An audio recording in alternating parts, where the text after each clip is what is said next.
database users. مين هم اليوزرز اللي بيستخدموا الداتابيز؟ تعالوا نشوف السايكل بتاعت creating الداتابيز أو having it أصلا بتمشي ازاي، ومنها هنقدر نتعرف على اليوزرز المختلفين على السيستم بتاعي. لو أنا جيت قلتلك مثلا إن في شركة قررت إن يبقى عندها داتابيز سيستم، ودلوقتي عايز أبدأ في steps دي. أول حاجة هعملها إني أبدأ أعمل requirement gathering و analysis. بمعنى إيه؟ أنا هروح كشركة software house أقعد مع الكاستمر ده، الشركة اللي عايزة تعمل السيستم يعني، وابدأ اتناقش معاه هو البيزنس بتاعه ليه محتاج الداتابيز دي، وايه طبيعة استخداماته للداتابيز. هل هو هيبقى بيعدل بيانات على طول فيها؟ هل هيبقى بيحط بيانات جديدة كل يوم؟ مين اليوزرز اللي هيتعامل معاها؟ وعندي كام يوزر هيبقوا بيتعاملوا مع الداتابيز دي؟ ايه حجم وشكل الداتا؟ وايه الريت اوف جروث او سرعة نمو او زيادة البيانات عندي قد ايه؟ هحاول اجمع منه كل المعلومات دي واعرف منه اكتر عن الانفراستراكشر بتاعته، وطبعا اهم حاجة البادجت بتاعته وهو مستعد يصرف قد ايه. كل البيانات دي انا هجمعها وابدا اخد الريكويرمنتس اللي جمعتها دي من الكاستمر، وابدا اشتغل عليها ان انا احط الديزاين بتاعي بتاع الداتابيس. وبعد ما احطه هبدا اشوف ازاي احول الديزاين ده لمجموعه من التيبلز والداتابيس اوبجكتس، وبناء عليه بعد ما طلعت التيبلز او الداتابيس اوبجكتس دي وبيست على الريكويرمنتس اللي انا جمعتها هبدا اشتري السوفت وير واعمل سيت اب للانفراستراكشر عندي، واعمل سيت اب للداتابيس مانجمنت سيستم ككل، وابدا اعمل كرييشن للداتابيس بتاعتي على السوفت وير اللي انا عملت له انستليشن وسيت اب. بعد كده الخطوه اللي بعدها هبدا اعمل كرييشن لليوزر انترفيس اللي هيتعامل فيه الاند يوزر بتاعي، لان الاند يوزر عمره ما هيدخل مباشره للداتابيس نفسها يتعامل فيها، لازم يبقى عنده سكرينز معينه بيتعامل من خلالها مع الداتابيس سيستم. وابدا ادي تريننج للاند يوزر ويبداوا يستخدموا السيستم بتاعي، وكمان اكون عملت له تيستنج وكل حاجه.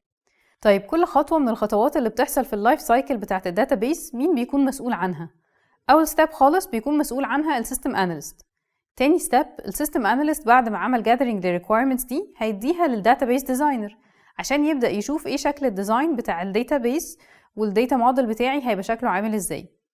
الداتابيس ديزاينر بعد ما خلص ديزاين هيبدأ يحولها لشكل التيبلز، ويبدأ يقول دي شكل التيبلز اللي محتاج نعمل لها كرييشن على السوفت وير، وهنا يجي دور الدي بي اي based على requirements اللي الاناليست عمل لها gathering لطبيعة استخدام الداتابيس والبادجت بتاعة الكاستمر بتاعي وعدد اليوزرز وكل التفاصيل دي.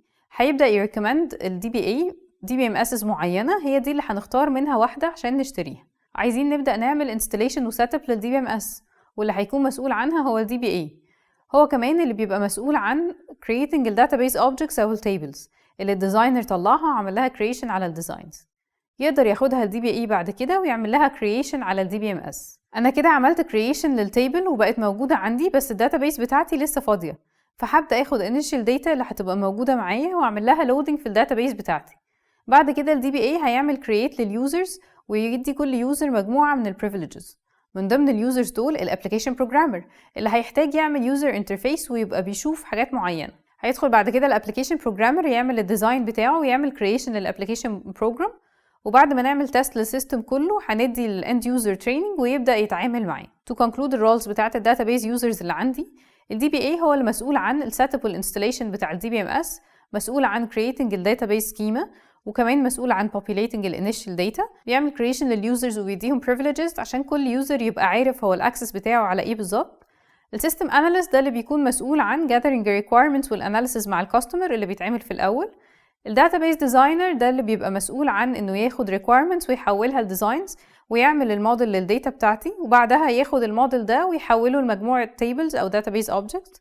الابلكيشن بروجرامر ده المسؤول عن انه يعمل ديزاين وكرييشن لليوزر انترفيس اللي هيتعامل معاه الاند يوزر بتاعي. واخيرا الاند يوزر بتاعي ده اللي بيستخدم الداتابيس سيستم بتاعي اللي انا عملته.